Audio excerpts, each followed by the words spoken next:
أعوذ بالله من الشيطان الرجيم. الرحمن الرحیم.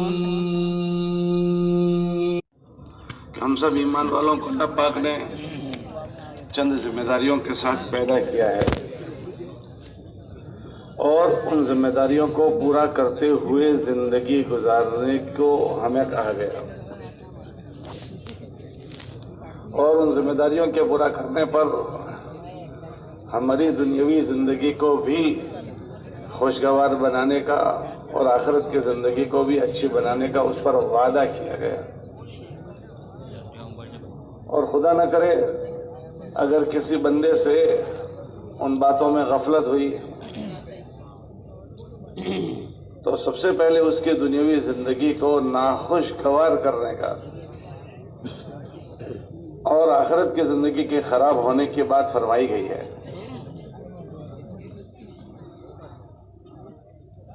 ہم اس دنیا میں جو جی رہے ہیں یہ غفلت کی دنیا ہے۔ ہم بھولنا نہ چاہیں تو بھی بھول جاتے ہیں، غفلت نہ کرنا چاہیں تو بھی غفلت ہو جاتی ہے، اور وہ بھولیں اور غفلت ہماری زندگی بتا رہی ہے کہ ہم بھول گئے یا ہم سے غفلت ہو گئی کہ کرنے کی جو چیزیں ہمارے ذمہ کی گئی ہے اس سے غفلت ہو رہی ہے، اور نہ کرنے کی چیزیں غیر محسوس طریقے پر ہو جا رہی ہے۔ کہ یہ ساری چیزیں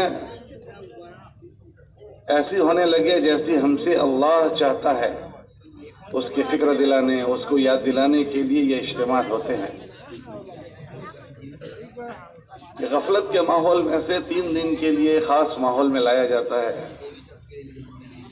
اور ہر ایمان والے سے متعلق جو ذمہ داری کی چیزیں ہیں 2 دن تک مسلسل اس پر مذاکرے ہوتے ہیں اور عزائم کروائے جاتے ہیں، نیتیں کروائی جاتی ہے، تاکہ یہ مجمع اجتماع کے بعد اس زندگی کو سیکھنے کے لیے، ان ذمہ داریوں کو سیکھنے کے لیے اللہ کے راستوں کا سفر کریں، اور جو اللہ کے راستے کے سفر میں نہیں جا سکا وہ ان فکروں کے ساتھ اپنے گھروں کو واپسی کریں، اور اپنے گھر رہنے کے زمانے کو انہی فکروں کے ساتھ وہ گزارنے والا بنے، تاکہ یہ اللہ کے رحم و کرم کے ساتھ جی سکے۔ اللہ کی چھتر چھایا میں، اللہ کے رحم و کرم میں اس کا جینا ہو جائے۔ تو ایک یاد دہانی کے لیے ایک ماحول میں، خاص ماحول میں لایا جاتا ہے، تاکہ اس ماحول میں 2-3 دن آدمی گزار کر اس کی اپنی ذات سے فکر کو اجاگر کرے۔ اس لیے ہم اس حاضر ہونے کو خالی رسمی حاضر ہونا نہ بنائیں، بلکہ یہ ہم سب کی ضرورت کی چیز ہے۔ اس لیے میں بھی اور آپ سب ایک نیت کے ساتھ بات کریں بھی، بات سنیں بھی، کہ آخری مجلس سے چلو بات سن لیں، ایسا نہیں، کیونکہ اللہ پاک جو دیتے ہیں وہ نیتوں پر دیتے ہیں۔ کہنے والا بھی اس کا محتاج ہے اور آپ بھی اس کے محتاج ہے، کہ ہمیں اپنے سے متعلق جو ذمہ داریوں والی زندگیاں ہیں اس کو سننا بھی ہے اور اس کو سیکھنا بھی ہے، سمجھنا بھی ہے، تاکہ اس کے مطابق زندگیاں جینے پر ہم پڑ جائیں۔ اس لیے میری گزارش ہے ہمارے پورے مجمع سے کہ ہم سب اپنی نیتوں کو بنائیں، کہ جو چیزیں ہماری یہاں مذاکروں میں 2 دن میں آئی ہے اس کو زندگی میں لانے کی ہمیں مشق کرنی ہے، کوشش کرنی ہے، کہ یہ ایمان والا اور غیر ایمان والا اس دنیا میں دونوں برابر نہیں جی سکتے۔ اس دنیا میں اکثریت غیر ایمان والوں کی ہے، تو وہ جیسے جی رہے ہیں ایسا نہ ہو جائے کہ ان کے دیکھا کہ دیکھی ہمارا بھی جینا ان کی طرح ہو جائے۔ اللہ پاک نے اس دنیا کو ان کے لیے جنت بنایا ہے، وہ جو چاہیں گے نبھ جائے گا، وہ جو کریں گے نبھ جائے گا، لیکن یہ دنیا ہمارے لیے جنت نہیں ہے۔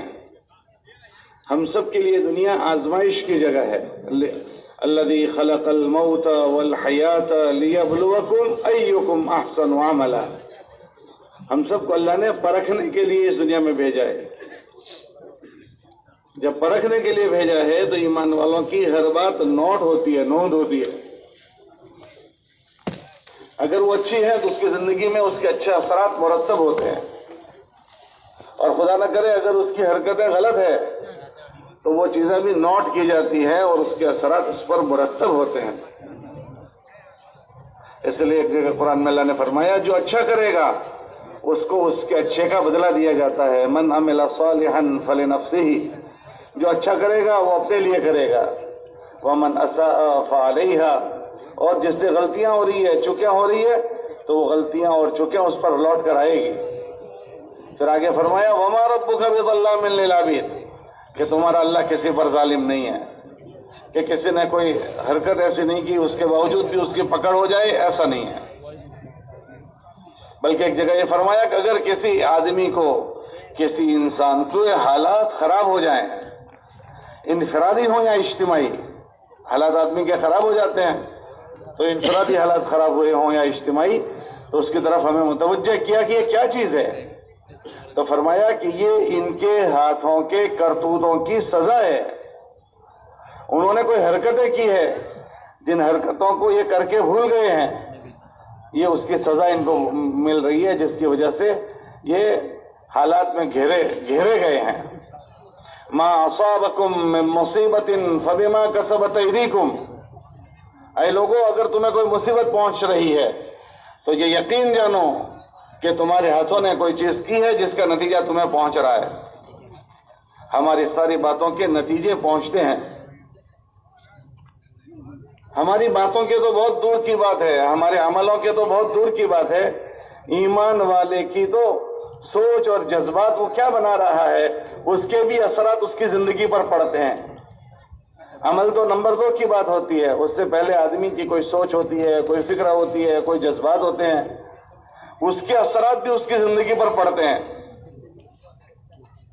اللہ پاک نے قرآن پاک میں ایک واقعہ بیان کیا سورہ قلم میں.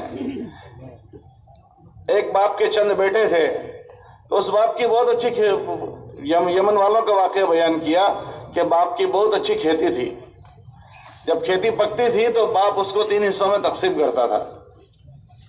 ایک حصہ اپنی استعمال کے لیے جمع کر لیتا تھا، دوسرا حصہ غریبوں کو تقسیم کرنے کے لیے نکال دیتا تھا، اور تیسرا حصہ آئندہ سال کی بوائی کے لیے محفوظ کرتا تھا. تو جب ابا کا انتقال ہو گیا تو بچوں کو یہ بات سمجھ آئی کہ اتنی بڑی مقدار میں ابا غریبوں کو دے دیتے ہیں کہ اتنا دینا ٹھیک نہیں ہے، ہم اتنا زیادہ غریبوں کو نہیں دیں گے بلکہ ہم روک لیں گے. تو ان کی نیت خراب ہوئی. ابھی انہوں نے کٹائی نہیں کی ہے، غریبوں سے مال کو روکا نہیں ہے، لیکن ابا جو کام کرتے تھے اس کام کے مقابلے میں انہوں نے اپنی نیت کو خراب کیا. ایک بھائی سمجھدار تھا، اس نے کہا ایسا نہیں کرنا چاہیے، یہ ہماری سوچ اچھی نہیں ہے، یہ ہماری نیت اچھی نہیں ہے. تو اس نے رائے بھی دی کہ ایسا نہ کریں، ایسا نہ سوچیں. لیکن جب پڑھتی آتی ہے تو عقل چلی جاتی ہے. تو بیٹے نے، دوسرے بھائیوں نے کہا تجھے سمجھ نہیں پڑ رہی ہے، یوں کر کے اس کی بات پر توجہ نہیں دی. اور اللہ کی شان، اسی نیت کے ساتھ رات میں اپنے کھیت میں گئے کہ رات میں کٹنگ کریں گے تاکہ لوگوں کے آنے سے پہلے ہم اس کو سمیٹ لیں. اللہ کی شان، رات کو کھیت کاٹنے کے لیے گئے تو جب اپنی منزل پر پہنچے تو کھیت نظر نہیں آ رہا. تو پریشان ہو گئے کہ ہم روزانہ اس کھیت پر آتے ہیں، کیوں نظر نہیں آتا. تو قیاس کرنے لگے اور کہنے لگے کہ شاید ہم راستہ بھٹک گئے ہیں، ہم غلط راستے پر آ گئے. تو دوسرا بھائی کہنے لگا نہ، ہم غلط راستے پر نہیں آئے، دیکھو یہ آثار ہیں، فلاں فلاں آثار ہے، ہم اپنی جگہ پر صحیح آئے ہیں. تو پھر ہماری کھیتی کہاں چلی گئی؟ اسی باتوں میں چرچے چل رہے تھے، اتنے میں صبح ہو گئی. صبح ہوئی تو دیکھا کہ ہم تو اپنی جگہ پر ہی آئے ہیں مگر کھیتی موجود نہیں ہے. کیا کھیتی کا کیا ہوا؟ کہ آسمان سے بجلی گری اور کھڑی کھیتی کو جلا کر چلی گئی. یہ کھڑی کھیتی تھی اور رات میں کاٹنے کا پلان تھا، لیکن آسمان سے بجلی آئی اور ساری کھیتی کو جلا کر چلی گئی. کیا ہوا کہ ان بچوں نے اچھے باپ کی جگہ پر غلط نیتیں کی تھی کہ اللہ کو ان کی غلط سوچنا، غلط نیتیں کرنا، غلط فکر بنانا اللہ کو پسند نہیں آیا. اللہ نے ان کی کھڑی کھیتی کو ختم کر دیا کہ ایمان والوں کی تو نیتوں کے بھی اثرات پڑتے ہیں. حضرت شیخ نے واقعہ لکھا کہ بادشاہ سلامت اپنے ساتھیوں کے ساتھ شکار کو نکلے، راستہ بھٹک گئے. اللہ کی شان، جب راستہ بھٹک گئے تو پریشان ہو گئے، بھوک پیاس لگی. اسی بھوک پیاس میں ادھر ادھر گھومتے گھومتے دیکھا کہ ایک باغیچہ ہے انار کا، اس میں داخل ہو گئے. اور اس میں مالی تھا. اس مالی سے کہا کہ بھائی، اس نے اپنا تعارف نہیں کروایا کہ میں راجا ہوں، میں بادشاہ ہوں، بلکہ یہ کہا کہ میں ایک مسافر ہوں جو راستہ بھٹک گیا ہوں، میرے ساتھی میرے ساتھ نہیں ہے، مجھے بھوک اور پیاس لگی ہے، ذرا ایک انار کا رس پلا دو. تو مالی نے ایک انار توڑا اور یوں دبا کر نچوڑا تو پورا رس بھر گیا. بادشاہ سلامت کو پیش کیا. بادشاہ سلامت نے اس کو پیا تو پینے کے بعد اس کی نیت خراب ہو گئی. اس کی نیت یہ خراب ہوئی کہ ہمارے ملک میں اتنا اچھا باغیچہ، ان سے ہمیں ٹیکس لینا چاہیے. اس نے بیچارے نے احسان کیا، اوپر سے اس کی نیت خراب ہو گئی. بادشاہ سلامت نے کہا بھائی اور ایک گلاس پلا دو. تو اب غلام نے ایک انار لیا اور یوں نچوڑا لیکن بھرا نہیں. پھر دوسرا انار لیا اور پھر نچوڑا تو بھرا. تو بادشاہ سلامت کہنے لگے کہ بھائی پہلے تو ایک ہی انار میں بھر گیا تھا اور اب دو لینے پڑے، کیا بات ہے؟ تو مالی بھی اللہ والا تھا، اس نے کہا ایسا لگتا ہے ہمارے بادشاہ کی نیت خراب ہو گئی ہے. وہ یہ نہیں جانتا کہ سامنے کھڑا ہے وہ بادشاہ سلامت ہے. ایسا لگتا ہے کہ ہمارے بادشاہ سلامت کی نیت خراب ہو گئی ہے. وہ خود بادشاہ تھے، اپنی نیت کو ٹھیک کر لیا کہ ہاں مجھے ایسا نہیں کرنا چاہیے. پھر غلام سے کہا کہ اچھا اور ایک گلاس پلا دو. تو پھر ایک انار لیا اور نچوڑا تو پھر گلاس بھر گیا. تو غلام سے کہا کہ کیا بات ہے، کیا ایک میں ہی بھر گیا؟ کہ لگتا ہے ہمارے بادشاہ کی نیت ٹھیک ہو گئی ہے. کیا ہمارے نظام حیات پر ہماری نیتوں کے اثرات پڑتے ہیں. عمل تو نمبر 2 کی بات ہے، عمل کے بھی پڑتے ہیں، لیکن ایمان والوں کی تو نیت کے بھی اثرات پڑتے ہیں. حضرت نے واقعہ لکھا ہے کہ بستی والوں کی بکریاں چرنے جاتی تھی تو اس میں ایک بکری ایک بوڑھی عورت کی تھی. وہ جب چر کر آتی تھی اس کو دہنے کے لیے بیٹھتے تھے تو ایک آنچل میں سے دودھ نکلتا تھا، دوسرے آنچل میں سے شہد نکل رہا ہے. اماں سے پوچھا اماں جی تمہاری بکری کون سی چراگاہ میں چرتی ہے کہ ایسا چر کر آتی ہے کہ شہد نکالتی ہے، شہد؟ تو اماں جی نے آسانی سے اشارہ کیا کہ بیٹا یہ بکری اس چراگاہ میں چرتی ہے، دل میں چرتی ہے، اس میں کھوٹ نہیں ہے کہ یہ بکری اس چراگاہ میں چرتی ہے. کہ ایمان والوں کے عمل تو عمل، ان کی نیتوں کے بھی اثرات پڑتے ہیں. اب آدمی جب سوچ بوجھ والا نہیں ہوتا تو چلتے چلتے پتہ نہیں کتنی مرتبہ نیت اچھی بھی بناتا ہے، خراب بھی کرتا ہے، آگے بھی ہوتا ہے، پیچھے بھی ہوتا ہے. اور اگر سنبھلا ہوا نہ ہو تو اپنی نیت کے مطابق پتہ نہیں کیا کیا نہ کرنے کے کام بھی کرتا ہے، اور پتہ نہیں کیا کیا چیزیں، جس کی وجہ سے اس کے نظام حیات میں انتشار پیدا ہوتا ہے. اس کے نظام حیات میں اللہ پاک مسائل پیدا کر دیتے ہیں. اللہ قرآن میں فرماتے ہیں لوگوں سے کہو کہ جو تمہیں حالات اگر تمہارے خراب ہوئے ہیں تو یقین مانو یہ تمہارے ہاتھوں کے کرتوتوں کی سزا ہے. ما اصابکم من مصیبت فبما کسبت ایدیکم، کہ اگر تمہارے حالات خراب ہوئے ہیں تو یقین مانو تمہارے ہاتھوں کے کرتوت ہیں. کتابوں میں آتا ہے کہ جب بندے اچھی زندگی گزارتے ہیں تو اللہ آسمانوں پر فرشتوں سے کہتے ہیں ہم ان سے خوش ہیں، تم بھی ان سے راضی ہو جاؤ، اور زمین والوں سے کہو وہ بھی راضی ہو جائیں. تو اللہ پاک ان کی قبولیت لوگوں کے دلوں میں ڈال دیتے ہیں. یوضع لهم القبول، کہ ان کی محبت اللہ لوگوں کے دلوں میں ڈال دیتے ہیں. پھر انسان چرند پرند بھی ان سے محبت کرتے ہیں. اور جب کوئی بندہ کسی بندے سے اللہ ناراض ہوتے ہیں تو آسمانوں پر اللہ فرشتوں سے کہتے ہیں کہ ہم ان سے ناراض ہیں، تم ان سے ناراض ہو جاؤ اور زمین والوں میں سے ان کی قبولیت کو ختم کر دو. تو پھر اللہ پاک لوگوں کے دلوں میں سے ان کی محبت کو آنن فانن نکال لیتے ہیں. پھر مولانا عمر صاحب رحمۃ اللہ علیہ فرماتے تھے پھر حالات ایسے بنتے ہیں کہ آدمی گھر ہوتے ہوئے بے گھر ہو جاتا ہے، پھر آدمی اولاد کے ہوتے ہوئے بغیر اولاد کا ہو جاتا ہے، پھر آدمی بیوی کے ہوتے ہوئے بغیر بیوی کا ہو جاتا ہے کہ ظاہری شکل میں سارے اسباب موجود ہے، سگا بھائی بن گیا. 50 سال سے ایک تھالی میں کھاتے تھے، ایک ماں کی چھاتی سے دودھ پیا ہے، ایک تھالی کے نوالے کھائے ہیں، اور اب بھائی بھائی سے کہہ رہا ہے میرے جنازے میں مت آنا. ارے بھائی کیا ہو گیا آنن فانن؟ 50 سال سے اس بھائی نے ایسا نہیں بولا تھا، اب ایسا کیوں بول رہا ہے؟ کہ یہ نہیں بول رہا ہے، دل سے محبت آسمانوں سے اٹھا لی گئی ہے. بیٹے آنن فانن نافرمان ہو گئے، نوکر ڈنڈی مار گیا، نوکر نے چٹائی لپیٹ دی. بھئی یہ کیا ہوا؟ نوکر کو بڑے بھروسے سے رکھا گیا تھا، یہ اس نے ایسا کیوں کیا؟ کہ اس نے نہیں کیا ہے، اس کے ذریعے سے نظام خراب کرنا آسمانوں سے طے ہوا ہے. اس لیے لوگوں سے بات کہی جا رہی ہے. اللہ قرآن میں فرماتے ہیں جو ہم سے غفلت برتے گا اور ہماری کہی ہوئی باتوں سے اعراض کر کے زندگی گزارے گا، ہم اس کی زندگی کو اجیرن کر دیں گے.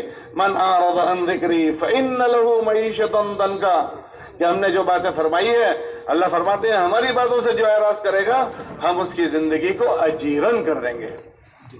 جینا چاہے تو جی نہیں سکے گا، مرنا چاہے تو مر نہیں سکے گا، نہ کہے بنے نہ سہے بنے. اس کے لیے یہ نبیوں کی انبیاء علیہ الصلوۃ والتسلیمات دنیا میں انسانوں کو یہ بات سمجھا دیتے کہ ہم تم سے کوئی چیز چاہتے نہیں ہیں، ہم اپنا پیٹ کا سوال کرنے تمہارے پاس نہیں آئے، جیب کا سوال کرنے نہیں آئے ہیں. انبیاء فرما دیتے ہم تمہاری خیرخواہی میں آئے ہیں. لا نريد منکم جزاء ولا شکورا، ہم تم سے کوئی بدلے کی بھاونا نہیں رکھتے ہیں، ہم تو تم سے شکریہ کی بھی آشا نہیں رکھتے ہیں کہ تم ہاتھ جوڑ کر یوں کہو بھائی شکریہ. انبیاء علیہ السلام، نبی علیہ السلام شکریہ، کہ ہم تو تم سے شکریہ کی بھی آشا نہیں رکھتے ہیں، ہمارا بدلہ تو ہمیں ہمارا اللہ دے گا. ان اجری الا علی اللہ، ہم تم سے پانی کے گلاس کی بھی آشا نہیں کرتے. تو پھر یہ باتیں کیوں کر رہے ہیں؟ کہ یہ باتیں ہمدردی میں کر رہے ہیں، تمہاری خیرخواہی میں، کہ اللہ نے ہمیں خیرخواہ بنا کر بھیجا ہے. انی لکم ناصح امین، کہ میں جو باتیں تم سے کہہ رہا ہوں اللہ کے نبی فرما رہے ہیں، میں تمہاری ہمدردی میں کہہ رہا ہوں، میں تمہاری خیرخواہی میں کہہ رہا ہوں. تم سے مجھے کوئی چیز کی آشا نہیں ہے کہ تمہاری ہمدردی ہے، تمہاری خیرخواہی ہے. اب دنیا میں نبی نہیں آئیں گے، ہمارے نبی علیہ الصلوۃ والسلام آخری نبی ہے، اب نیا کوئی نبی آنے والا نہیں ہے. ہاں لوگ نبوت کے دعوے کریں گے، 30 کذابون، کہ لوگ پیدا ہوں گے جو نبوت کی دعوے کریں گے، وہ سب جھوٹے ہوں گے. ہمارے نبی علیہ السلام آخری نبی ہے. انا خاتم النبیین ولا نبی بعدی، کہ میں آخری نبی ہوں اور میرے بعد کوئی نبی نہیں.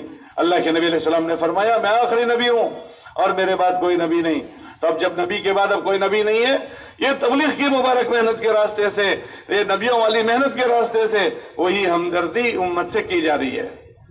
دیکھو اتنا بڑا پنڈال یہاں بنایا گیا اور اتنی ساری خدمت کی گئی، تو کیا ان اجتماع کرنے والوں نے آپ سے پیسے مانگے ہیں کہ ہم نے پنڈال خرچہ کیا، چٹائیاں تمہارے لیے لائے، مائک کی سسٹم لگائی، بجلی لگائی، اس کا بل بھرنا پڑے گا اور یہ بھٹیارے لائے؟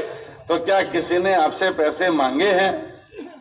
آپ نے ٹکٹ کے پیسے لیے، وہ آپ کے پیٹ کے لیے لیے ہیں، اجتماع کے لیے نہیں لیے ہیں. 50-60 روپے کتنے ٹکٹ رکھی ہے؟ 40 روپے. 40 روپے میں کوئی ہوٹل والا اتنا کھلائے گا؟ پوچھ لینا. وہ 40 روپے کی ٹکٹ آپ نے اپنے پیٹ کے لیے لی ہے، اجتماع کے لیے نہیں لی ہے.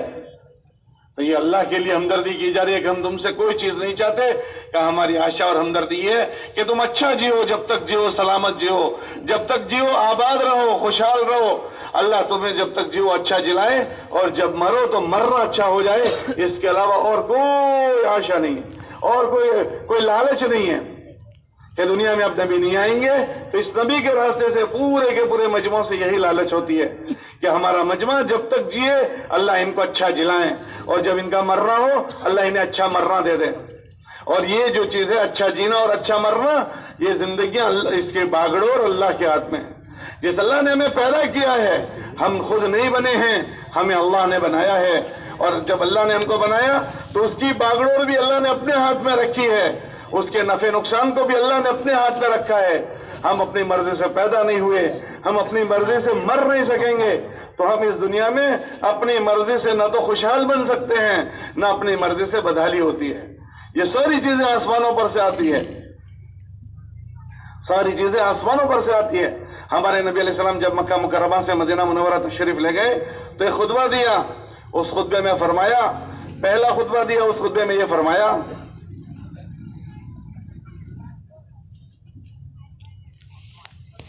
کئی لوگوں اپنے معاملے کو اپنے اللہ کے ساتھ ٹھیک کر لو. جو اپنے معاملے کو اپنے اللہ کے ساتھ ٹھیک کر دے گا، اللہ اس کے اور اس کی مخلوق کے درمیان کے معاملے کو ٹھیک کر دے گا. من اصلح ما بینہ و بین اللہ اصلح اللہ ما بینہ و بین خلقہ، کہ یہ ساری دنیا اللہ کی بنائی ہوئی ہے، ان سب کے دل اللہ کے ہاتھ میں ہیں، تم اپنے اللہ کے ساتھ اپنے نظام کو ٹھیک کر دو، اللہ تمہارے اور اس مخلوق کے درمیان کے نظام کو ٹھیک کر دے گا۔ اس مبارک محنت کے راستے سے مجمع کو یہی بات کہی جا رہی ہے کہ کس طرح ہم اپنے اپنے مشغلوں میں اپنے معاملے کو اپنے اللہ کے ساتھ ٹھیک کرنے والے بن جائیں ہیں۔ ہر ایک کے ذمہ ہے کہ اپنے معاملے کو اپنے اللہ کے ساتھ ٹھیک کرے، ہر ایمان والے کے ذمہ جو ذمہ داریاں ہیں وہ پوری کر کے وہ جینے والا بنے۔ علماء نے فرمایا کہ ایمان والے کے ذمہ کیا ذمہ داری ہے؟ تو فرمایا ہر ایمان والے کے ذمہ 3 ذمہ داریاں ہیں۔ بولو بھائی کتنی ذمہ داریاں ہیں؟ کہ ہر ایمان والے کے ذمہ 3 ذمہ داریاں ہیں۔ سب سے پہلے ذمہ داری کہ اصلاح نفوسنا، اپنی ذات کو ایسی بنا کر لے کر جائے جیسی اس سے اس کا اللہ چاہتا ہے۔ ہر آدمی اپنے آپ کو ایسا بنائے کہ جیسی زندگی اس کی اس کو اللہ چاہتا ہے۔ کہ کس چیز میں؟ کہ ایمان میں بھی، کہ ایمان ایسا بنا کر جائے جیسا اس سے اس کا اللہ چاہتا ہے۔ عبادتوں میں بھی کہ عبادتیں ایسی بنا کر جائے جیسے اس سے اس کا اللہ چاہتا ہے۔ اس کے معاملات میں بھی، لیور دیور میں بھی وہ اپنے جیون کو ایسا بنائے جیسا اس سے اس کا اللہ چاہتا ہے۔ اس کی معاشرت میں، اس کے رہن سہن میں وہ ایسی زندگی اپنی بنائے جیسے اس سے اس کا اللہ چاہتا ہے، اور اس کے اخلاقیات میں وہ اپنی زندگی کو ایسی بنائے جیسے اس سے اس کا اللہ چاہتا ہے، کہ دین کے 5 شعبوں میں وہ اپنے آپ کو سنبھال لے۔ دوسری چیز جو اس سے اس کا اللہ چاہتا ہے وہ وَالنَّصِيحَةُ لِإِخْوَانِنَا، ہم ایک ایک ایمان والے کے خیر خواہ بن کر زندگی گزاریں۔ ہم جو چیز اپنے لیے پسند کریں گے وہی چیز ہم اپنے بھائیوں کے لیے پسند کریں گے۔ کیوں؟ کہ ہمارے نبی علیہ السلام نے فرمایا لا يؤمن احدكم حتى يحب لاخيه ما يحب لنفسه، کہ تم میں سے کوئی آدمی اس وقت تک مومن نہیں ہوگا جب تک اپنے بھائی کے لیے وہ چیز پسند نہ کرے جو اپنے لیے پسند کرتا ہے۔ تو ہم نے اپنے ایمان والے بھائیوں کے لیے بھی یہ خیر خواہی چاہنی ہے۔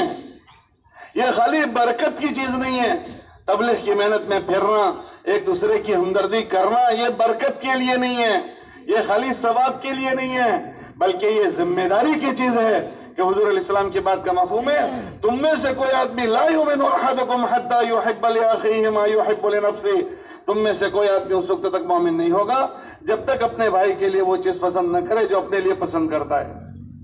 ہم اپنے لیے کیا پسند کرتے ہیں وہی اپنے ایمان والے کے لیے پسند کرنی پڑے گی۔ تو دوسرا کہ ہمیں ہر ایک کے ذمے ہیں ایک ایک ایمان والے کا خیر خواہ بن کر جینا۔ ہم اس کو جن راستوں سے نفع پہنچا سکتے ہیں نفع پہنچانے کی شکل سوچنا، اور ایمان والے کے سب سے بڑے نفع کی شکل یہ ہے کہ اس کو اللہ سے جوڑ دینا، اس کو اللہ کی پہچان کرا دینا، کیونکہ اگر یہ اللہ سے جڑ گیا اور اللہ کی پہچان اس کو ہو گئی تو پھر یہ خود اپنے مسئلوں کو حل کر لے گا اور یہ خود اللہ کے رحم و کرم میں آ جائے گا۔ اس کے علاوہ دنیا میں بہت ساری خیر خواہی ہے، وہ بھی خیر خواہی ہے، جوتے پہنانا یہ خیر خواہی، کپڑے پہنانا یہ بھی خیر خواہی، اور بھوکے ننگے کو کپڑے پہنانا، بھوکے کو کھانا کھلانا، ساری خیر خواہیاں ہیں وہ کرنی ہے، لیکن سب سے بڑی خیر خواہی ہے یہ اپنے اللہ کو ناراض کیا ہوا ہے، میری خیر خواہی سے یہ خوشحال نہیں ہوگا، یہ اس زندگی پر آ جائے جس زندگی سے اللہ اس کو خوشحال کر دیتے ہیں۔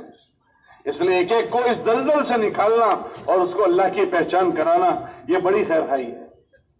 اس خیر خواہی پر اللہ نے قرآن میں اپنے نبی علیہ السلام کی بات فرمائی، اللہ نے اپنی بات فرمائی کہ اس سے بڑی بات کس کی ہوگی جو لوگوں کو اللہ کی طرف بلائے، وَمَنْ أَحْسَنُ قَوْلًا مِّمَّنْ دَعَا إِلَى اللَّهِ، کہ اس سے بڑی بات کس کی ہوگی جو اللہ کے بندوں کو اللہ کی طرف بلائے۔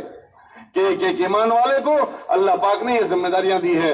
اللہ کے نبی علیہ السلام کی زبان پر فرمایا هَذِهِ سَبِيلِي أَدْعُو إِلَى اللَّهِ عَلَى بَصِيرَةٍ أَنَا وَمَنِ اتَّبَعَنِي، کہ یہ میرا بھی راستہ ہے اور میرا کلمہ پڑھنے والوں کا بھی یہ راستہ ہے۔ اس لیے تبلیغ کا کام خالی برکت کی چیز نہیں، ثواب کی چیز نہیں، یہ ذمہ داری کی چیز ہے۔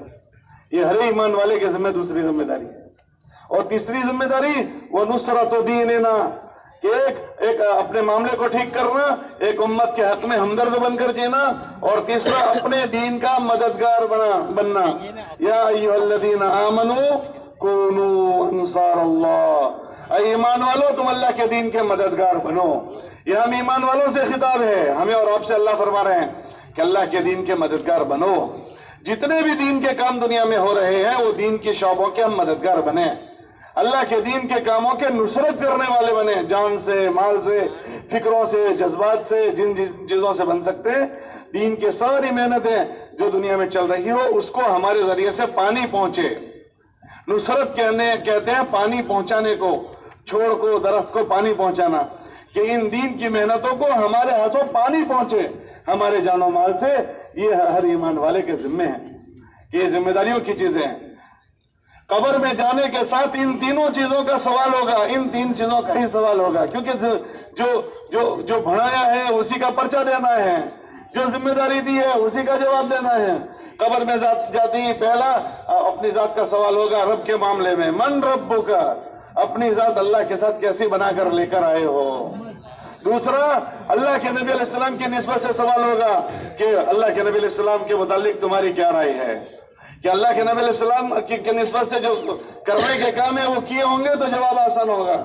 علماء فرماتے ہیں ہمارے نبی علیہ السلام سے ہمارے دو رشتے ہیں، وہ دونوں رشتوں کو جس نے پورا کیا ہوگا جواب دے سکے گا۔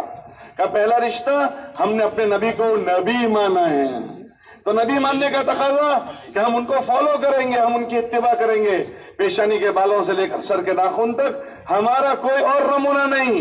اگر ہمارا کوئی نمونہ ہے وہ محمد الرسول اللہ صلی اللہ علیہ وسلم ہے، میں محمدی بن کر جیوں، پہلا تقاضا۔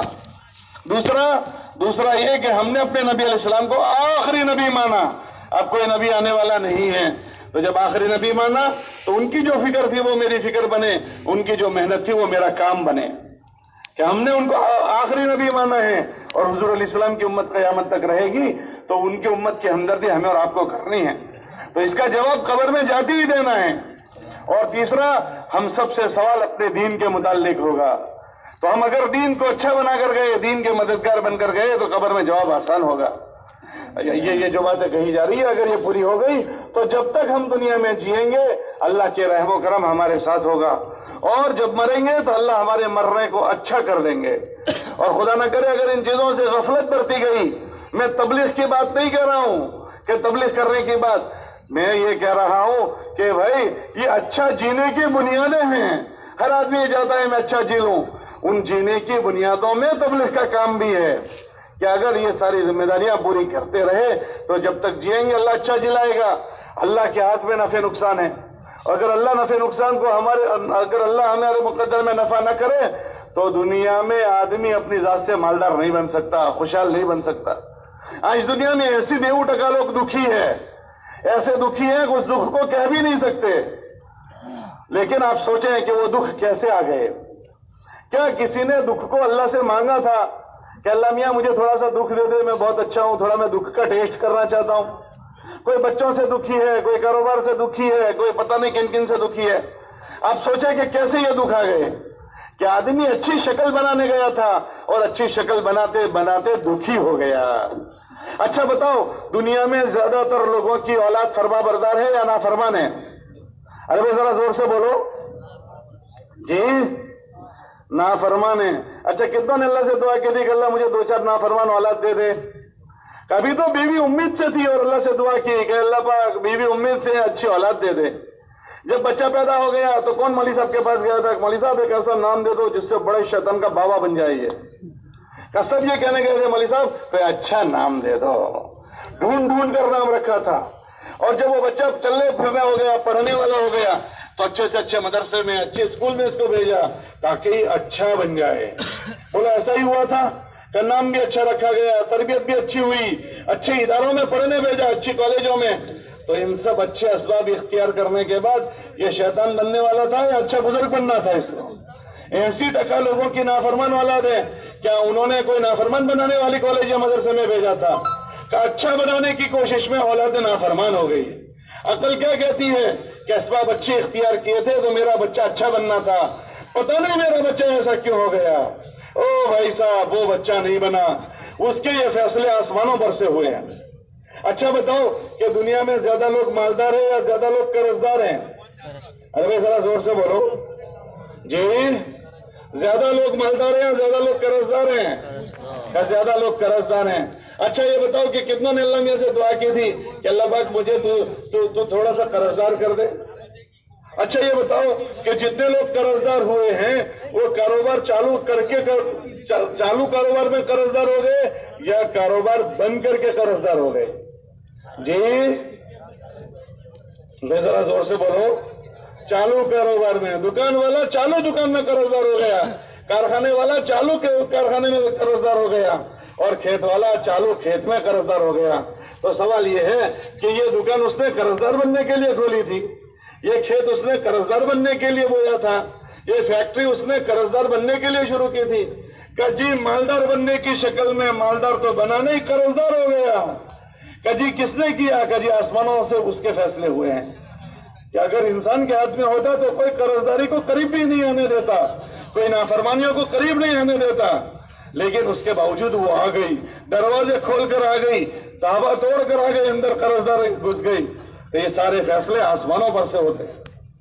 اس لیے فرمایا جو اپنے معاملے کو اپنے اللہ کے ساتھ ٹھیک کرے گا اللہ اس کے معاملے کو ٹھیک کریں گے, اور جو معاملے کو خراب کرے گا اس کا معاملہ خراب کیا جائے گا. یہ زندگی سیکھنے کو تبلیغ میں کہتے ہیں کہ زندگی کو ہر آدمی سیکھے, اپنی ضرورت سے سمجھ کر سیکھے. ایسا نہیں کہ یہ سمجھے کہ ہم تبلیغ کا ٹیکہ کرنے جا رہے ہیں. تبلیغ کو کسی کے کوئی ٹیکے کی ضرورت نہیں ہے, تبلیغ کو کسی کے کوئی تعاون کی ضرورت نہیں ہے. ہر آدمی اپنے اوپر رحم کھانے جائے, ہر آدمی اپنے لیے تبلیغ کرنے جائے, ہر آدمی اپنے اوپر رحم کھائے کہ اگر میں چاہتا ہوں میری زندگی اچھی ہو جائے تو یہ ذمہ داریوں والی زندگی میں سیکھوں. یہ اللہ کے راستے میں لے جا کر 4 مہینوں میں وہ زندگی سکھائی جاتی ہے. 4 مہینے ایک ماحول میں رکھ کر وہ زندگیوں کے مذاکرے ہوتے ہیں کہ یہ زندگی یہ ہے, یہ زندگی یہ ہے, اس کو ایسے کیا جاتا ہے. ایک طرف سنایا جاتا ہے, ایک طرف زندگی بنانے کی مشق اور محنت ہوتی ہے. خوش قسمت ہے ہمارے وہ ساتھی کہ جو ماشاءاللہ اس اجتماع سے اللہ جزائے خیر دے یہ زندگی مبارک زندگی سیکھنے کے لیے جا رہے ہیں.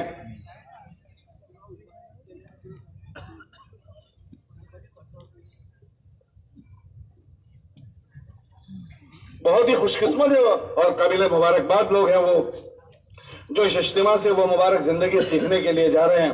اللہ انہیں وہ زندگی نصیب فرماوے, اور جو باقی ہمارا مجمع بچہ ہے جو کسی وجہ سے ابھی نہیں جا سکا وہ ایسے ہی خالی نہ چلا جائے, بلکہ اس مبارک زندگی کو سیکھنا اپنی ضرورت کی چیز سمجھیں اور جلدی موقع لگا کر اس مبارک زندگیوں کو سیکھنا ہے.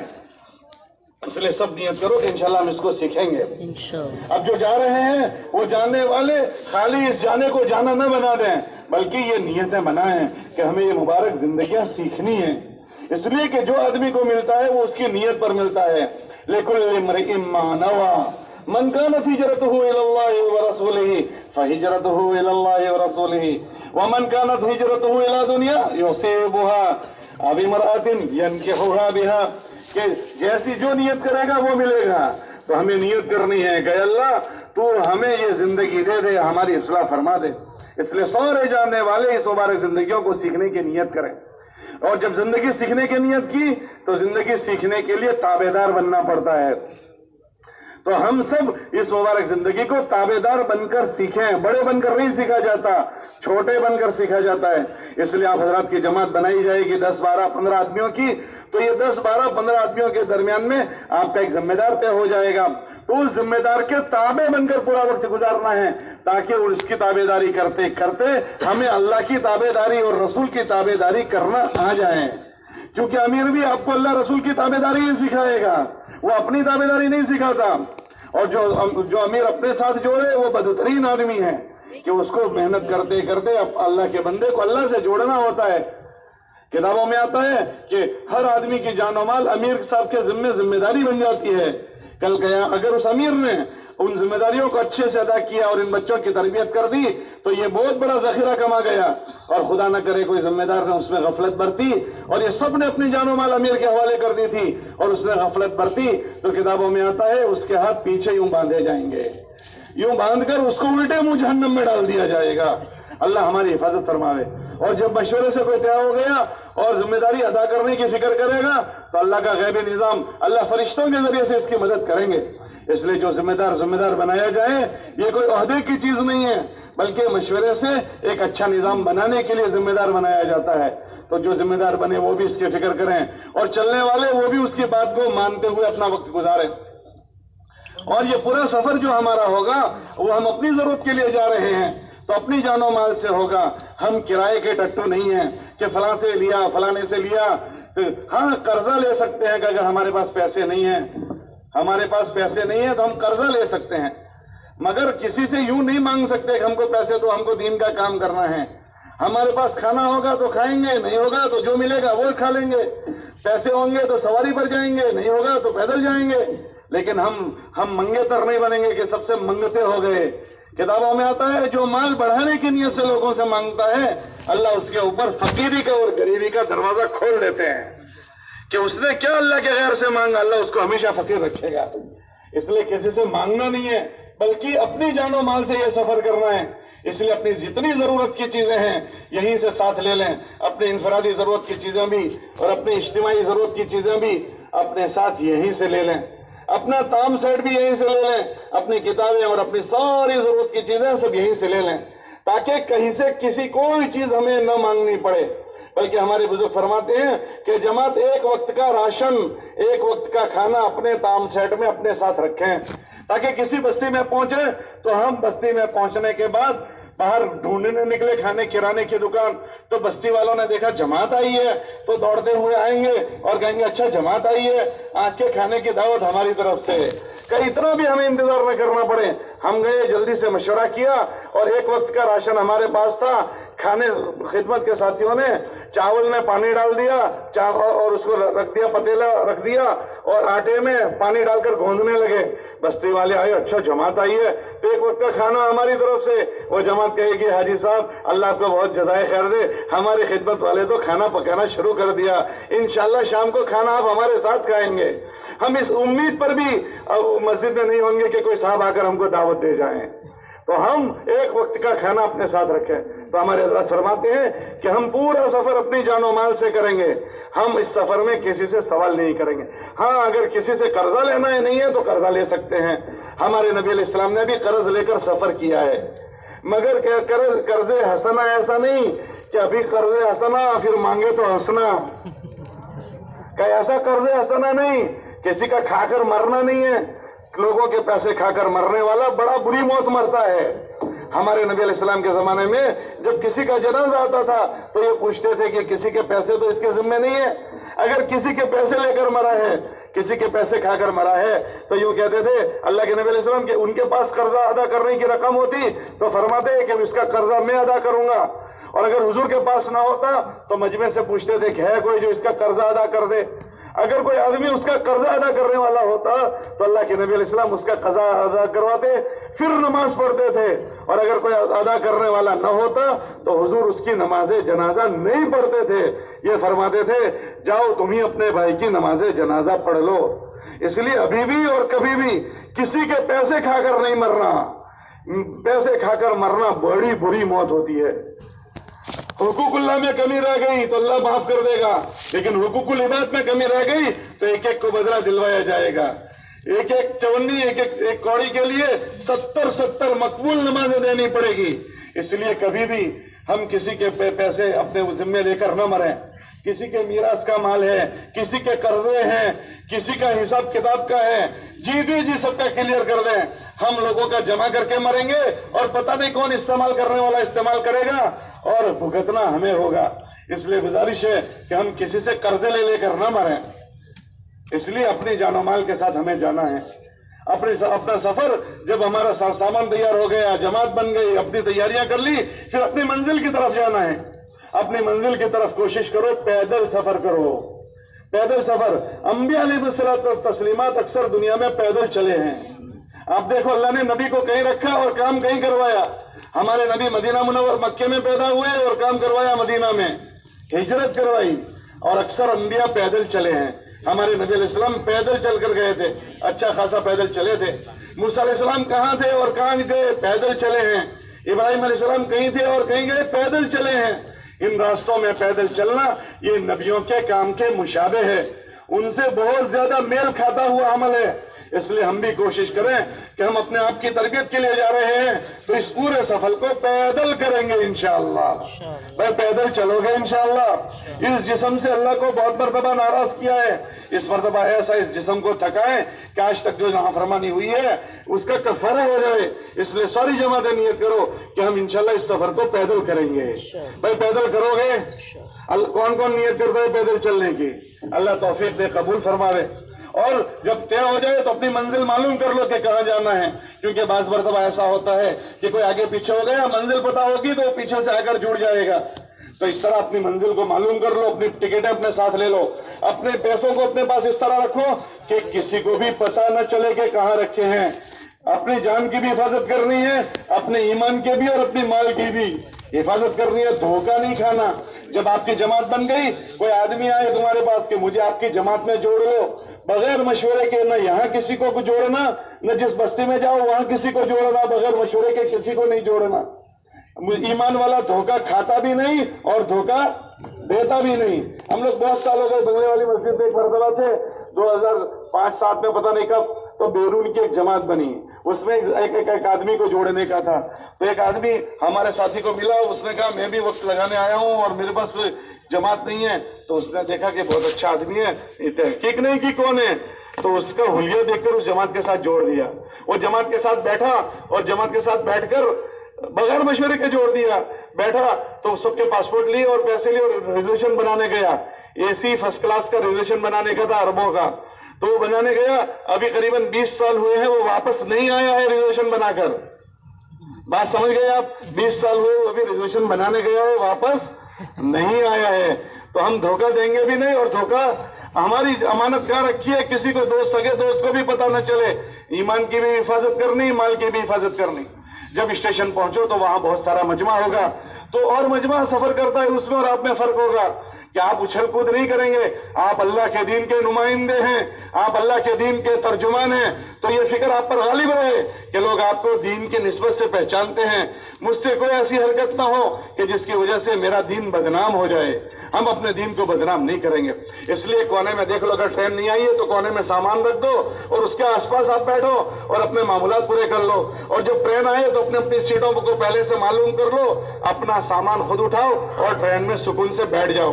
اپنے سامان کو دوسرے کے بھروسے پر مت چھوڑو. اگر دوسرے کے بھروسے پر چھوڑا تو وہ ٹرین میں ہوگا اور آپ کا سامان اسٹیشن پر ہوگا. اس لیے خود کا سامان خود اٹھاؤ اور ٹرین میں سکون کے ساتھ بیٹھ جاؤ. جب ٹرین چلنے لگے سفر کی دعائیں پڑھ لو اور پھر آپس میں مشورہ کر لو کہ ہمارا 24 گھنٹے کا سفر ہے، 20 گھنٹے کا سفر ہے، کھانا بھی کھانا ہے، نمازیں بھی پڑھنی ہے اور ٹرین میں اور بہت سارے لوگ ہیں، تو کیسا کریں گے؟ تو آپس میں مشورہ کر لو. سب ساتھی اپنے جگہ پر بیٹھے رہے، مشورے سے 2 ساتھی طے ہو جائیں کہ سب ساتھیوں کے خدمت کا نظام وہ کریں گے کہ وہ سیٹ پر بیٹھا ہے تو کھانا لینے جانا، دینے جانا، اسٹیشن سے کوئی چیز لینی ہے، وہ سارا کام 2 ساتھی مشورے سے طے ہو جائیں. اگر پوری جماعت بھگدڑ کرے گی تو ہمارے ذریعے سے ٹرین کے پیسنجروں کو تکلیف ہوگی. ہم کسی کو تکلیف نہیں دیتے ہیں. اس لیے مشورے سے 2 ساتھی طے کر لو. نمازوں کے اوقات طے کر لو کہ نمازیں کس وقت پڑھنی ہے. کوشش کرو کہ لوگوں کے آرام کے وقت میں نمازیں پڑھ لو، کہ جس وقت لوگ سوتے ہوں ایسے وقت میں، تاکہ ہماری وجہ سے ٹرین کے پیسنجروں کو تکلیف نہ ہو. اگر مسافر ہو 2 رکعت پڑھنی ہے تو قصر پڑھنی ہے اور مختصر پڑھنی ہے. 2 کی بناؤ جوڑی، لمبی لمبی جوڑیاں نہ بنے اور لوگوں کے آرام کے وقت میں پڑھ لو تاکہ لوگوں کو حرج نہ ہو. وضو بنانا ہے، ٹرین کے اندر کے ڈبے میں استنجا خانہ ہوتا ہے، اس میں وضو بناؤ. ایک ساتھی وضو بنانے گیا، باہر کے واش بیسن پر وضو کیا، 100 گرام پانی گرایا. دوسرا گیا، اس نے بھی 100 گرام گرایا. 15 ہے تو 1.5 کلو پانی گرے گا. ڈبے کا کیا حال ہوگا؟ پورے ڈبے والے ہاتھ جوڑ دیں گے کہ یہ کہاں سے مصیبت آ گئی ہے. اس لیے ہم ڈبے کو خراب نہ کریں، اندر اپنا وضو وغیرہ کریں. برتن بھی دھونے پڑے تو اندر دھوئیں. اس طرح سکون کے ساتھ اپنے معاملات پورے کرتے ہوئے سفر کریں. ایمان والے ٹرین میں ہوں ان سے ملاقاتوں کا نظام بنائیں، خاموشی سے 2 کی جوڑیاں بنا کر اس طرح اپنا سفر کریں. جب منزل پر پہنچو تو سب ساتھی اپنے سامان کو خود اتاریں، سامان بیچ میں رکھیں اور ہلکا بنا کر سب سامان دیکھ لیں. پھر مختصر دعا کر لیں کہ اللہ اس بستی میں آئے ہیں، ہم ایک بہت بڑے کام کے لیے آئے ہیں، اللہ ہمارے اس کام کو تو آسان کر دے. بستی کی دعا ضرور پڑھو. بستیوں کی دعا سے بستیوں میں برکت ہو جاتی ہے. بستی کی دعا ہے اللہم بارک لنا فیہا، اللہم بارک لنا، اللہ ہمارے لیے اس برکت میں، اس بستی میں تو برکت دے دے. 3 مرتبہ یہ پڑھنا ہے. پھر اس کے بعد اللہم ارزقنا جناحا وحببنا الی اہلہا. اگر یہ دعائیں پڑھ لی اللہ کی حفاظت میں آ جاؤ گے. پھر اس کے بعد سب اپنا سامان دیکھ لیا, 2 کی جوڑی بنا لو. اسٹیشن سے مرکز جانا ہے تو پیدل جانے کی نیت آپ کر چکے ہو تو 2 کی جوڑی بنا کر جاؤ, اور سیکھتے سکھاتے جاؤ. ہمیشہ پہلے سے جوڑیاں بنا دیں, 2 کی نگاہوں کی حفاظت کرتے ہوئے پیدل جاؤ. یہ بازار, جن بازاروں سے تم گزرو گے وہاں اللہ کی بہت نافرمانی ہوتی ہے, اللہ کا غیر بہت بولا جاتا ہے. ان بازاروں میں اللہ کا ورد کرتے ہوئے, اللہ کا کلمہ پڑھتے ہوئے من من میں ان بستیوں کو تم چیرتے ہوئے جاؤ. اللہ پاک ان بستیوں کے باطل کو کاٹ دے گا, وہاں کی ظلمتوں کو اللہ ختم کر دے گا. اس لیے اس طرح مسجدوں میں پہنچو. جب مسجد آ جائے تو اپنے بستروں کو نیچے سے صاف کر لو, کیونکہ آپ مسجد میں جائیں گے. ہمارے بستر ٹرین میں رکھے تھے, راستوں میں رکھے تھے, اسٹیشن پر, اس کے ساتھ گندگی لگی ہے. ہم گندگی کے ساتھ مسجد میں نہیں جائیں گے. جب بستر صاف ہو گئے, سنت طریقے پر مسجد میں داخل ہو جاؤ, اور سامان کو ایک کونے میں رکھ کر اس پر اچھی چادر ڈال دو. اچھی چادر ڈال دی, اس کے بعد فوراً وضو کرو, 2 رکعت تحیت المسجد پڑھ لو. تحیت المسجد ضرور پڑھو. علامت قیامت میں سے ہیں کہ آخر زمانے میں لوگ آئیں گے اور مسجد کا حق ادا نہیں کریں گے. پوچھا گیا مسجد کا حق کیا ہے, کہ جی تحیت المسجد ہے, اس لیے تحیت المسجد پڑھو. پھر اس کے بعد مشورہ کر لو. مشورے کے لیے فوراً بیٹھ جاؤ. جب مشورے کے لیے بیٹھو, کوشش کرو بستی والوں کو بھی تمہارے ساتھ بلا لو, تاکہ تمہاری اور بستی والوں کی فکریں ایک ہو جائیں. اب بالفرض اگر بستی والے نہیں ہیں تو کوئی بات نہیں, آپ اپنے حساب سے مشورہ کر لو. اور مشورہ 3 چیزوں کا کرنا ہے. بھائی کتنی چیزوں کا؟ 3 چیزوں کا مشورہ کرنا ہے. پہلا مشورہ یہ کرنا ہے کہ اتنے ساتھیوں کو آپ لے کر آئے ہو, ان کا وقت اچھا کیسے گزرے اس کا مشورہ کرنا ہے. کہ ان کا وقت اچھے سے اچھا کیسے گزرے اس کا مشورہ کرو.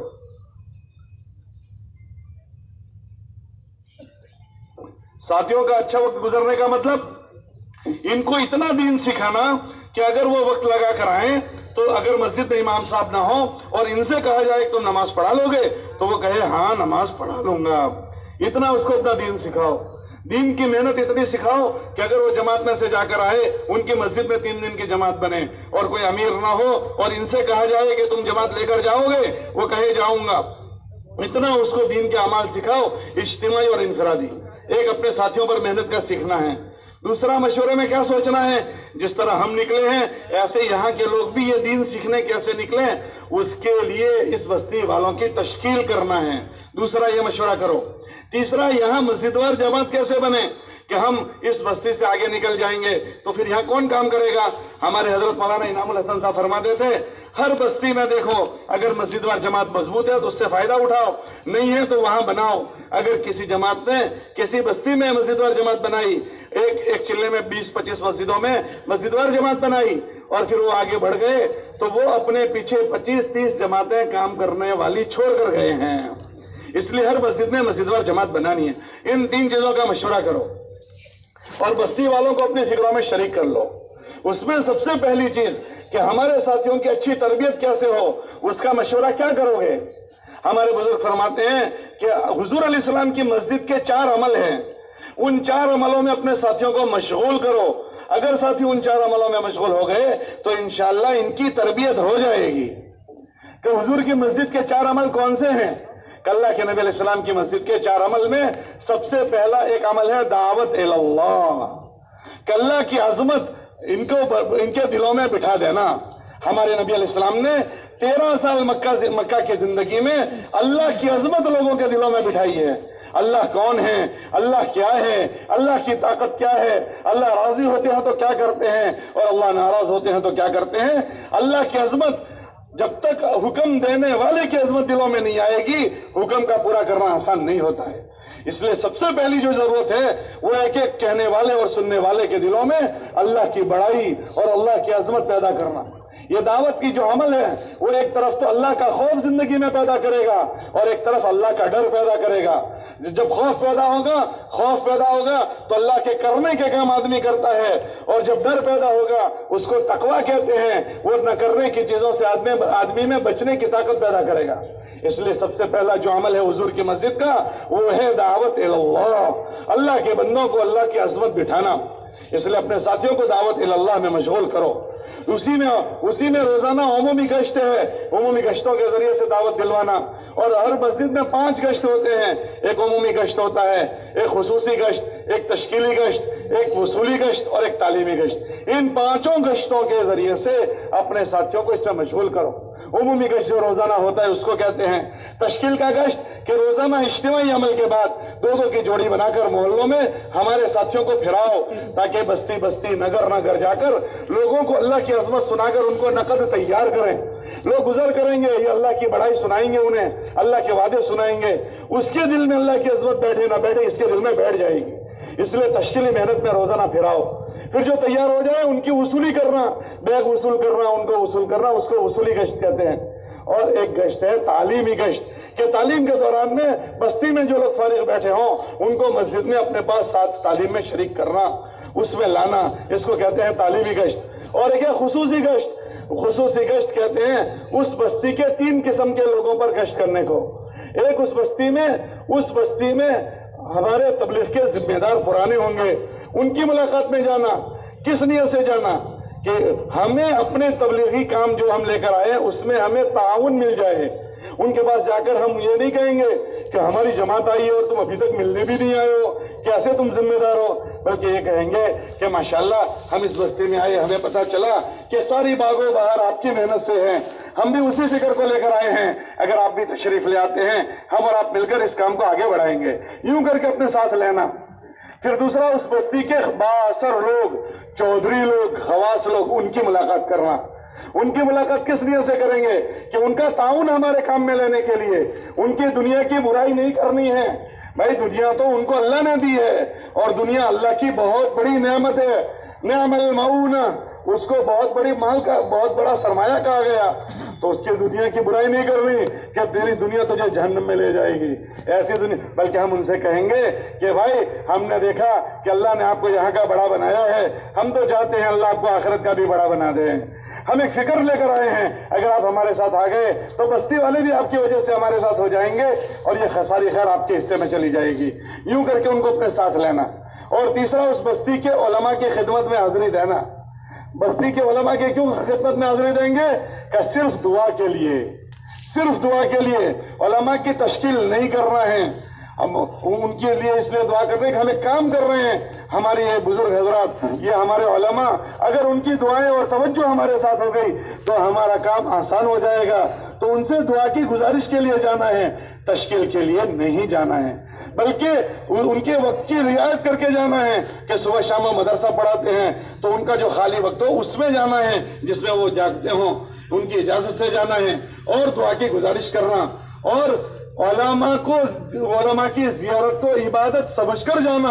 مولانا علیہ صاحب فرماتے تھے علماء کی زیارت کو تم عبادت یقین کرو، یہ نبیوں کے وارث ہے، اللہ کے دین کی خدمت صبح شام کرتے ہیں. کل قیامت کے دن نبیوں کے بعد کا درجہ علماء کا ہوگا. اللہ نے ان کو بڑا درجہ دیا ہے. اس ذہن سے ان کے پاس دعا کی گزارش کرنے جانا ہے. جب یہ تینوں طبقے ہمارے ساتھ ہو گئے ہمارا کام آسان ہو جائے گا. اس کو خصوصی گشت کہتے ہیں. تو سب سے پہلے ہمارے ساتھیوں کو ان پانچوں گشتوں میں کیسے مشغول کریں؟ اس کو کہتے ہیں دعوت اللہ. اس لیے سب سے پہلا ایک تو ساتھیوں کو اس میں مشغول کرنا ہے. دوسرا جو ہمیں مشغول کرنا ہے اپنے ساتھیوں کو وہ ہے تعلیم و تعلم، کہ ہر آدمی اپنا ضرورت کا دین سیکھے. تعلیم و تعلم، سیکھنے سکھانا. ہمارے نبی علیہ السلام کے زمانے میں جو بھی اسلام لاتا تھا وہ اپنا دین سیکھتا تھا. ابھی ہمارا دین سیکھا نہیں جاتا. اچھے لوگوں کو اپنے فرائض یاد نہیں ہے، واجبات یاد نہیں ہے. تو اگر ہماری جماعت میں کوئی مولوی صاحب ہے تو اس مولوی صاحب کے پاس بیٹھ کر اپنی ضرورت کا دین سیکھو. اگر مولوی صاحب نہیں ہیں تو اس بستی میں امام صاحب ہوں، امام صاحب کے پاس بیٹھ کر اپنی ضرورت کا دین سیکھ لو. فضائل کا علم کتابوں سے سیکھو، وسائل کا علم علماء سے سیکھو. فضائل کی جو کتابیں آپ کے پاس ہیں، فضائل اعمال اور فضائل صدقات، یہ بڑی طاقتور کتابیں ہیں. یہ حضرت شیخ زکریا رحمۃ اللہ علیہ نے 82 حدیث کی کتابوں میں سے ایک کتاب بنائی ہے. بڑی جامع کتاب ہے. اس میں دین کے جو 5 شعبے ہیں، ایمانیات، عبادات، معاملات، معاشرت اور اخلاق، ان 5 شعبے میں ایمان والا کیسے رہے وہ باتیں اس میں لکھی ہے. سب سے پہلے ایمانیات کی باتیں، پھر عبادات کے 5 ارکان، ایمان، نماز، روزہ، زکوٰۃ اور حج، یہ 5 ارکان ایمان والوں میں کیسے ہوں وہ لکھا ہے. پھر اس کے بعد معاملات، حلال کیا ہے، حرام کیا ہے، حرام کا نوالا پیٹ میں چلا گیا تو کیا ہوگا وہ باتیں ہیں. پھر اس کے بعد معاشرت ہے، امی کا کیا حق ہے، ابا کا کیا حق ہے، بھائی بہنوں کا کیا حق ہے، رشتہ داروں کا، پڑوسیوں کا، اور اخلاقیات۔ اس لیے ان کتابوں کو جم کر صبح شام کی تعلیم میں صبح 2-2.5 گھنٹے، شام کو 1.5 گھنٹہ جم کر سنیں۔ صبح کی تعلیم کو 3 حصوں میں تقسیم کرو، پہلے قرآن پاک کا سیکھنا سکھانا، اتنی قرآن کو صحیح کر لو جو نماز کے لیے ضروری ہے، پھر اس کے بعد ان ساری کتابوں میں سے نشان لگا کر پڑھنا ہے، اور پھر اس کے بعد 6 صفات کا مذاکرہ۔ یہ 6 صفات پورا دین نہیں ہے، مگر اس کو سیکھنے سے پورے دین پر چلنا آسان ہو جاتا ہے۔ دوپہر کی تعلیم میں جو چیز صبح کی باقی رہ گئی وہ پوری کر لو، اور اخیر میں 10-15 منٹ بچا کر اس میں سنتوں کا مذاکرہ کرو، صبح سے شام تک کے کاموں کی سنتوں کا مذاکرہ۔ اس طرح سیکھنے سکھانے میں اپنے آپ کو لگاؤ۔ تیسرا ہے ذکر و عبادت، کہ جو چیزیں تمہیں سیکھی ہیں اس کے مطابق زندگی بنے۔ اس میں سب سے بڑا عمل جو ہے وہ نماز کا ہے، کہ ایمان کے بعد سب سے بڑا فریضہ جو ہے وہ نماز کا ہے۔ نماز کو اچھے سے بنانا سیکھنا ہے۔ سب سے پہلا اللہ نے جو فرض کیا وہ نماز کو فرض کیا۔ قیامت کے دن جو سب سے پہلے حساب ہوگا وہ نماز کا حساب ہوگا، اس لیے ہر آدمی اچھے سے اچھی نماز بنائے۔ اگر نماز اچھی نکل آئی تو قیامت میں سارے اعمال اچھے نکلیں گے۔ اس لیے ہماری 5 وقت کی نمازیں تکبیر اولا کے ساتھ خشوع و خضوع سے ہم پڑھنے والے بنے، اس کی مشق کرنا ہے۔ اس کے علاوہ صبح شام کی 3 تسبیحات ہے، تیسرے کلمے کی، درود پاک کی اور استغفار کی۔ ہر ساتھی ہمارا اس کا اہتمام کرنے والا بنے۔ اس کے علاوہ مسنون دعاؤں کا سیکھنا ہے، مسنون دعائیں سیکھنی ہیں۔ اور چوتھا دعائیں مانگنا سیکھنا ہے، ہاتھ اٹھا کر دعاؤں کو مانگنا سیکھنا ہے۔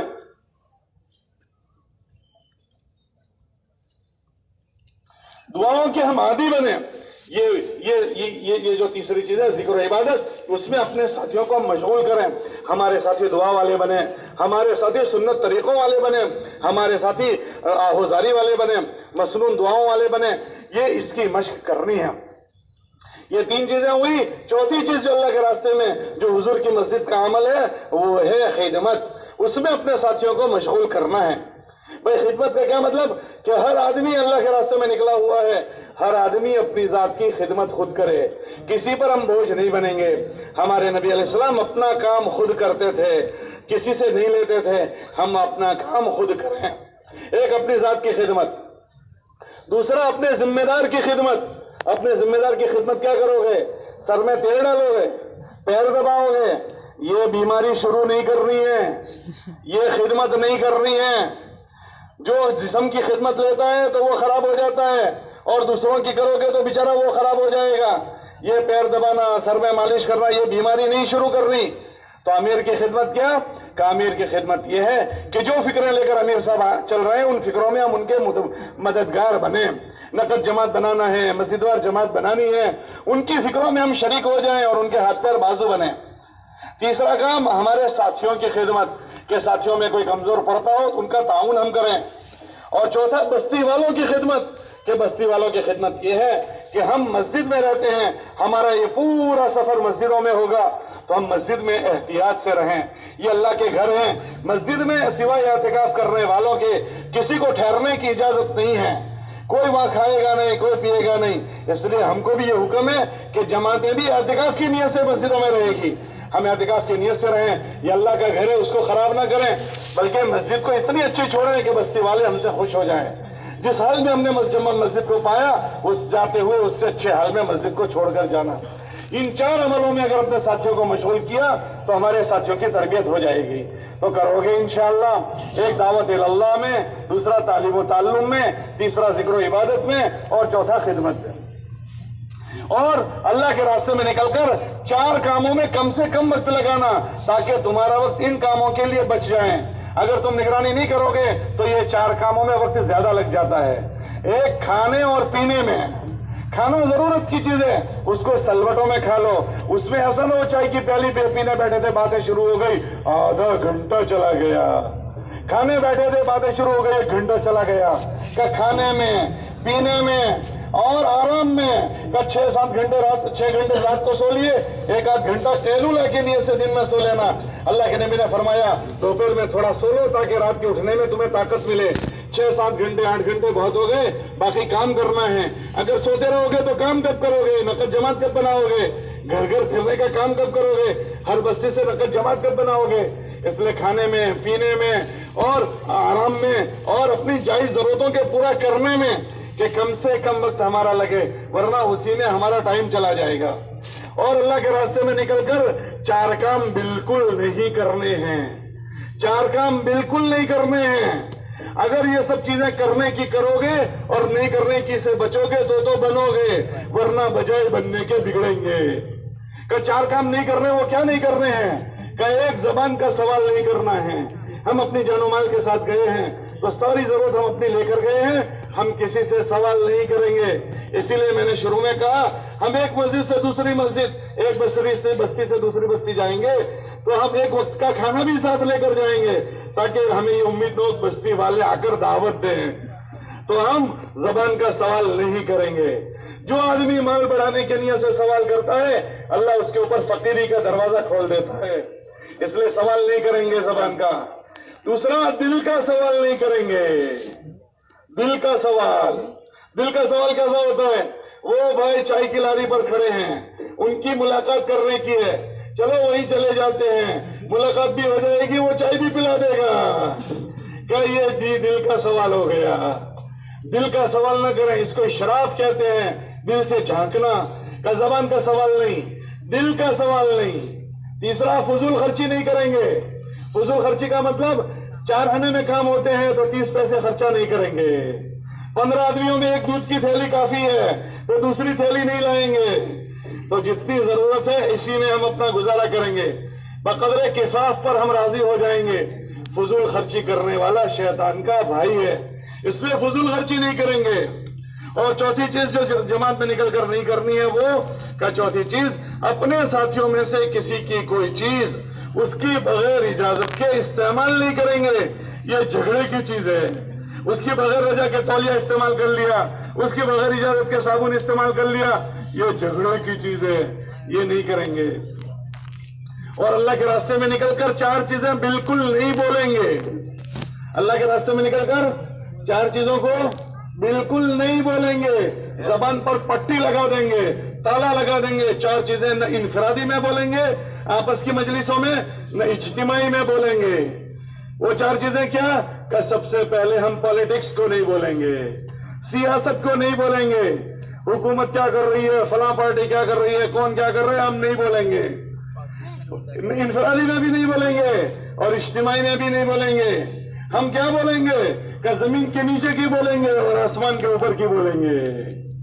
قبر میں جانا ہے، آخرت میں جانا ہے، اللہ کے سامنے کھڑا ہونا ہے، اس لیے ہم سیاست کو نہیں بولیں گے۔ دوسرا، ہم نہیں بولیں گے کہ حالات حاضرہ کو نہیں بولیں گے۔ کیا چل رہا ہے بھائی، جو سب کو پتا ہے کیا چل رہا ہے، ہم کیا بولیں گے؟ کیا چلانا ہے۔ ہر ایک کے اندر ایمان زندہ ہو جائے، ہر ایک کے اندر صفات زندہ ہو جائے، ہر ایک کا تعلق اللہ سے جڑ جائے۔ جو کیا چل رہا ہے اس کو حالات حاضرہ کہتے ہیں، اس کو ہم نہیں بولیں گے۔ بیان شروع ہوا اور حالات حاضرہ شروع ہو گئے۔ آج کل لوگ یوں کرتے ہیں، آج لوگ بیانوں میں یہ نہیں کہنا کیا کروانا ہے، وہ بولنا ہے۔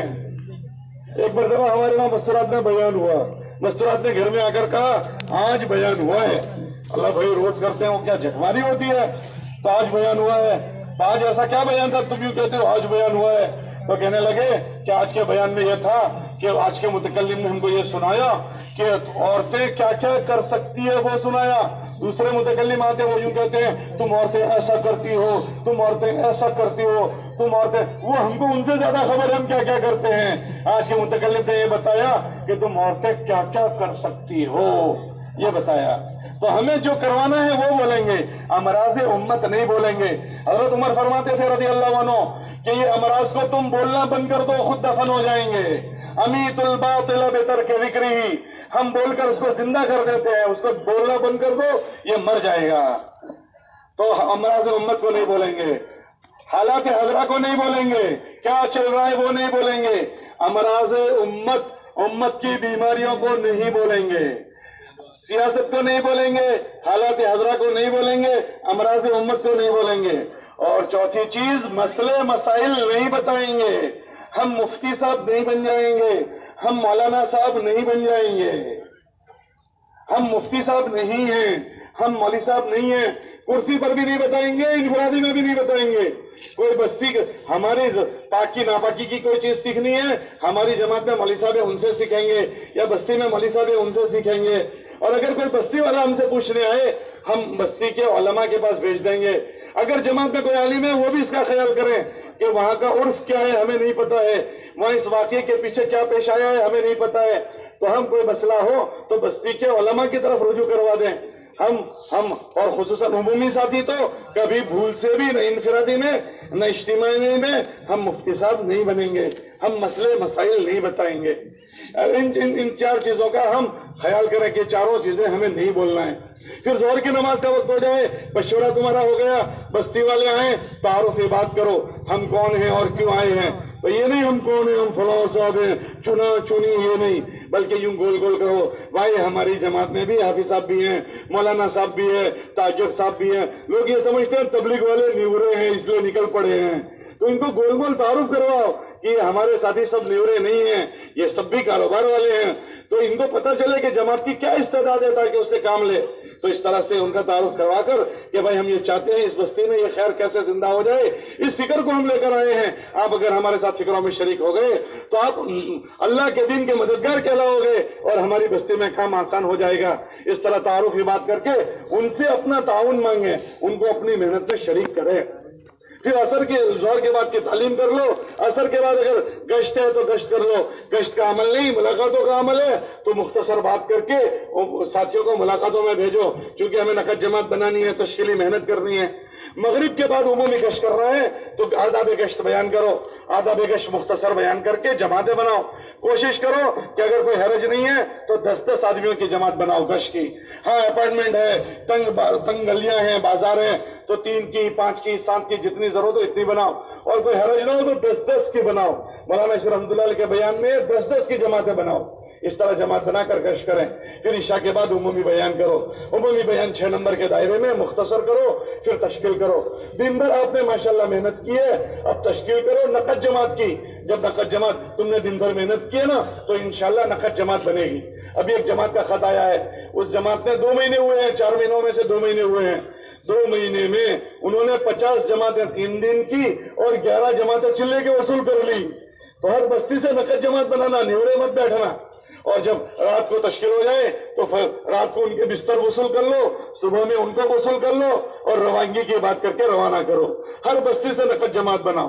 اور عشاء کے بعد فوراً پھر آرام کر لو. عشاء کے بعد جاگنے سے ہم کو منع کیا، عشاء کے بعد ہمارا مجمع نہ جاگے.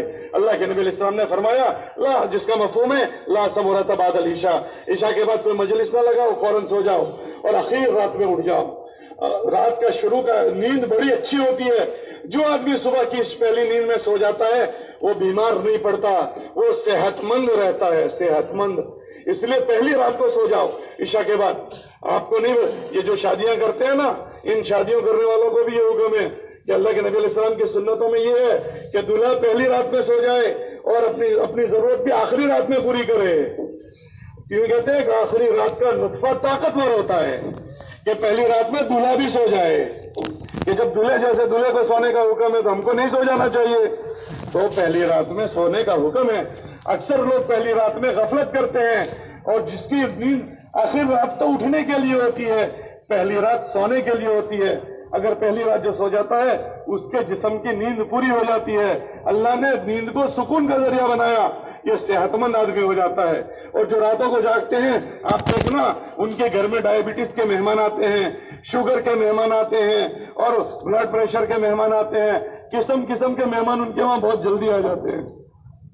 تو صحت مند کی نشانی یہ ہوتی ہے جلدی رات کو سو جانا اور اخیر رات میں اٹھ کر آوازاری کرو. مولانا ایسا فرماتے تھے کہ جتنا تم نے پبلک پر محنت کی اس سے 10 گنا زیادہ اللہ پر محنت کرو.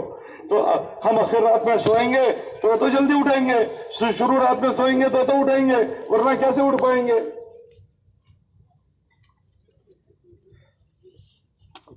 اس لیے گزارش ہے کہ شروع رات میں ہمارے سارے ساتھی فوراً سو جائیں اور یہ سارا وقت جو ہے نا وہ یکسو ہو کر لگاؤ. مولانا اللہ صاحب کا ایک ملفوظ ہے جس میں فرماتے تھے ایسا وقت لگاؤ کہ تم ہو اور تمہارا اللہ ہو.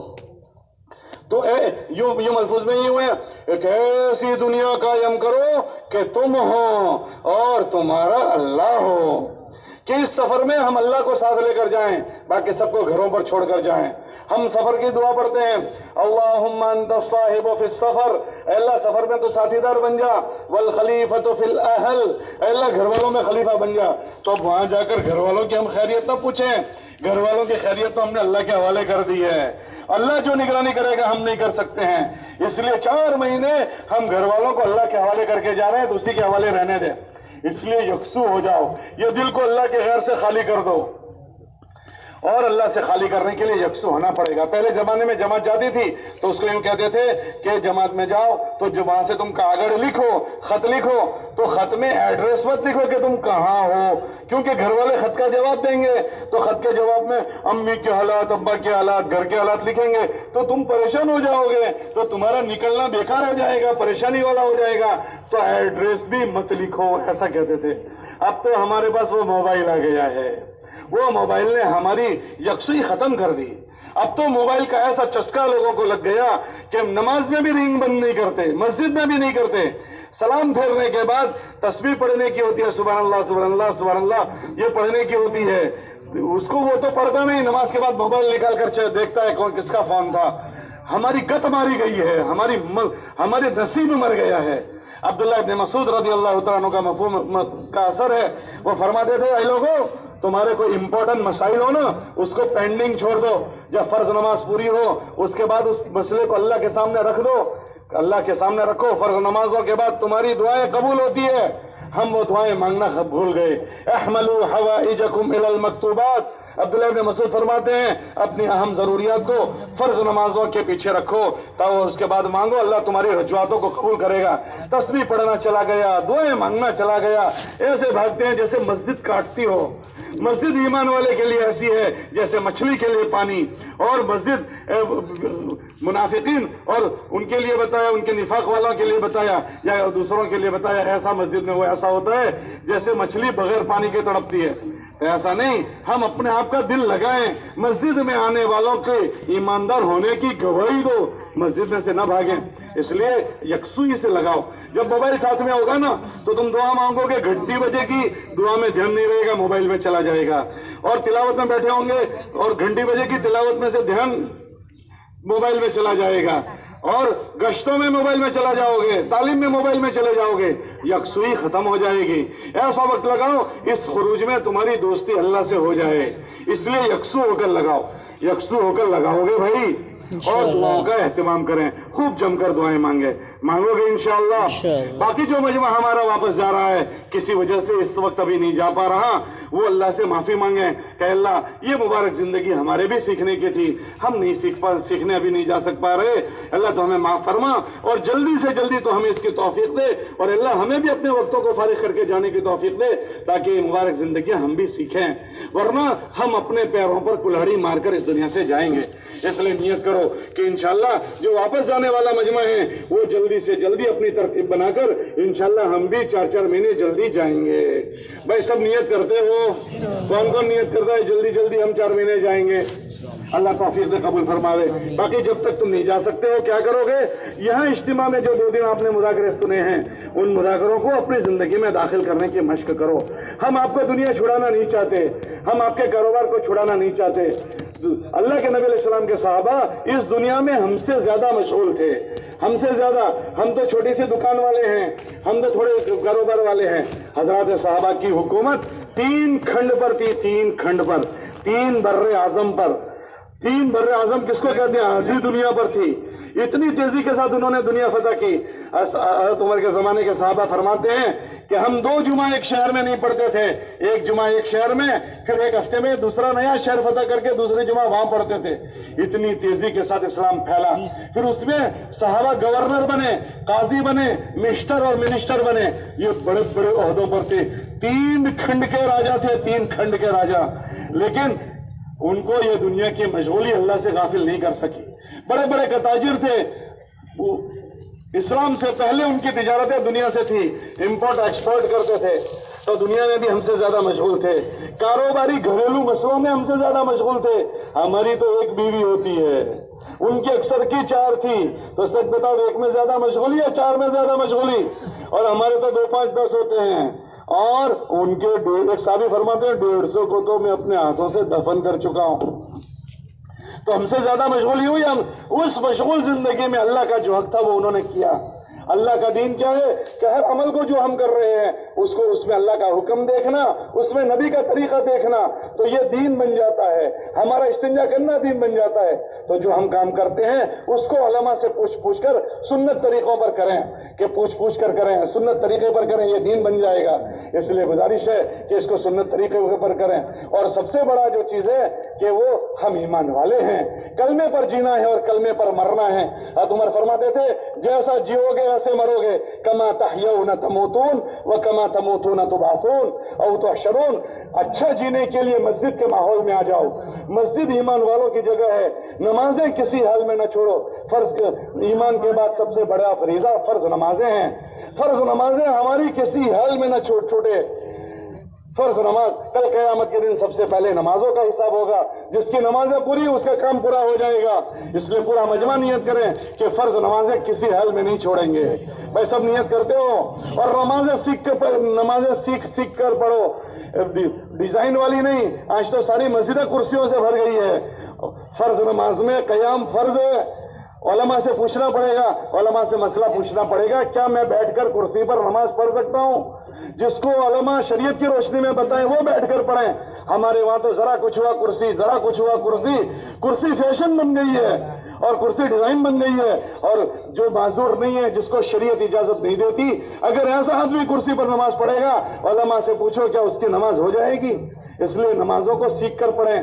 اور تیسری بات، اپنی جب تک اللہ کے راستے میں جانا نہیں ہوتا، اپنی مسجد کے اعمال میں جڑو، گشتوں میں، تعلیم میں، ملاقاتوں میں، تو یہ ساری محنتیں ہم کو تازہ کرتی رہے گی۔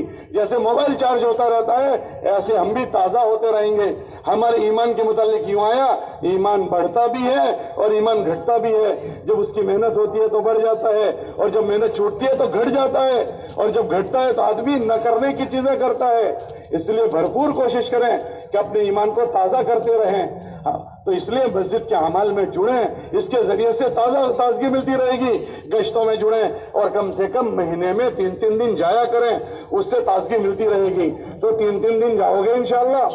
چوتھی بات، اپنے گھر والوں کو ٹائم دو۔